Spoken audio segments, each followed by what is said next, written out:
હું પ્રિયંકા વાજા, તમે જોઈ રહ્યા છો સિટી કવરેજ ન્યૂઝ। આજના મુખ્ય સમાચાર। 21મી જૂન આંતરરાષ્ટ્રીય યોગ દિવસના દિવસે જ્યાં સમગ્ર દેશ મન અને શરીરના સંતુલન માટે યોગ પ્રાણાયામમાં વ્યસ્ત રહેશે, ત્યાં જ બીજી તરફ લાખો વિદ્યાર્થીઓ નીટ પરીક્ષા આપશે, જે તેમના ભવિષ્ય સાથે સાથે તંત્રની વિશ્વસનીયતા માટે પણ અગ્નિ પરીક્ષા સમાન બની ગઈ છે।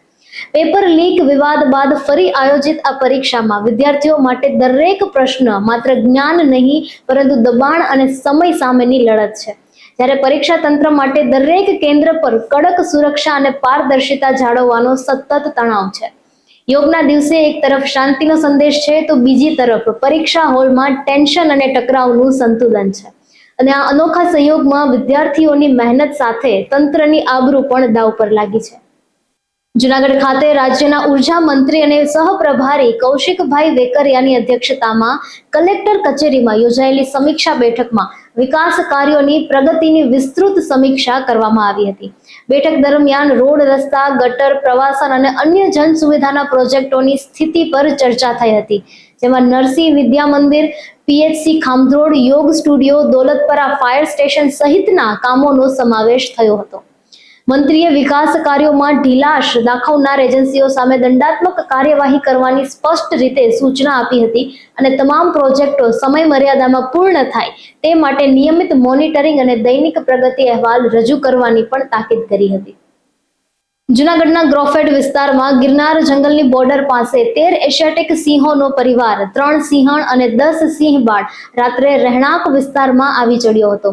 આ ટોળકીએ મંદિર નજીક એક પશુનો શિકાર કરી ત્યાં જ આખી રાત રોકાઈ મિજબાની માણી હતી, જેના કારણે સ્થાનિકોમાં ફફડાટ ફેલાયો હતો। ઘટનાની જાણ થતાં વન વિભાગે રાતભર મોનિટરિંગ કરીને તમામ સિંહોને સુરક્ષિત રીતે ફરી ગીર જંગલ વિસ્તારમાં ખસેડ્યા હતા। જૂનાગઢ જિલ્લા પોલીસની નેત્રમ શાખાએ વિશ્વાસ પ્રોજેક્ટ હેઠળ સીસીટીવી કેમેરાના અસરકારક ઉપયોગથી ગુનાઓના ભેદ ઉકેલવામાં વર્ષ 2026ના પ્રથમ ત્રિમાસિક ગાળામાં સમગ્ર ગુજરાતમાં 3જો ક્રમ મેળવી રાજ્ય સ્તરે સન્માન મેળવ્યું છે। ગાંધીનગર ખાતે યોજાયેલા કાર્યક્રમમાં ડીજીપી જીએસ મલિક દ્વારા નેત્રમ શાખાની ટીમને સન્માનિત કરવામાં આવી હતી। નેત્રમ શાખાને બનાવોના ભેદ ઉકેલવાની કેટેગરીમાં આ 19મો અને વિવિધ કેટેગરીમાં કુલ 25મો એવોર્ડ મળ્યો છે। છેલ્લા 5 વર્ષમાં શાખાએ સીસીટીવીની મદદથી કુલ 3445 કેસોના ભેદ ઉકેલી ₹24.31 કરોડથી વધુનો મુદ્દામાલ પરત મેળવવામાં સફળતા મેળવી છે, જે જૂનાગઢ પોલીસની ટેકનોલોજી આધારિત કાર્યક્ષમતા અને જનસેવા પ્રત્યેની પ્રતિબદ્ધતાનું ઉત્તમ ઉદાહરણ છે।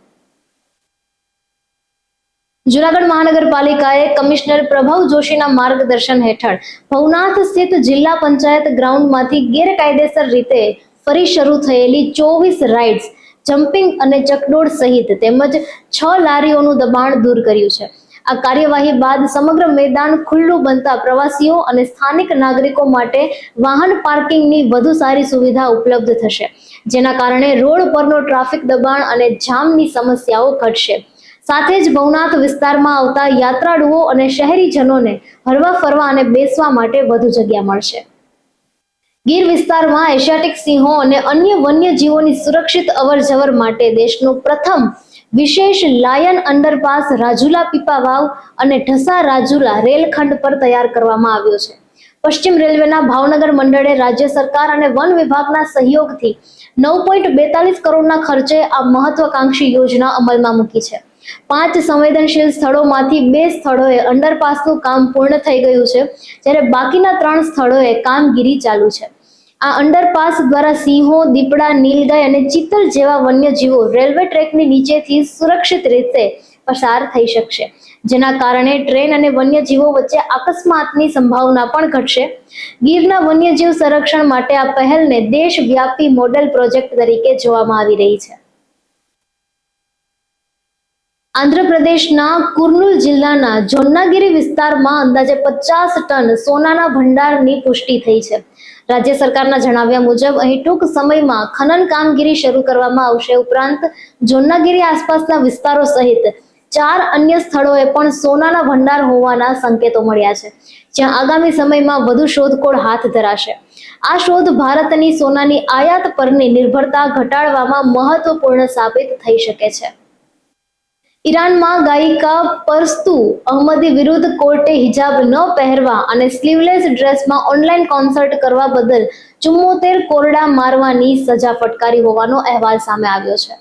કોમ પ્રાંતની અદાલતે આપેલા આ નિર્ણય બાદ મામલો આંતરરાષ્ટ્રીય સ્તરે ચર્ચામાં આવ્યો છે અને માનવ અધિકાર સંગઠનો દ્વારા તેની ટીકા પણ થઈ રહી છે.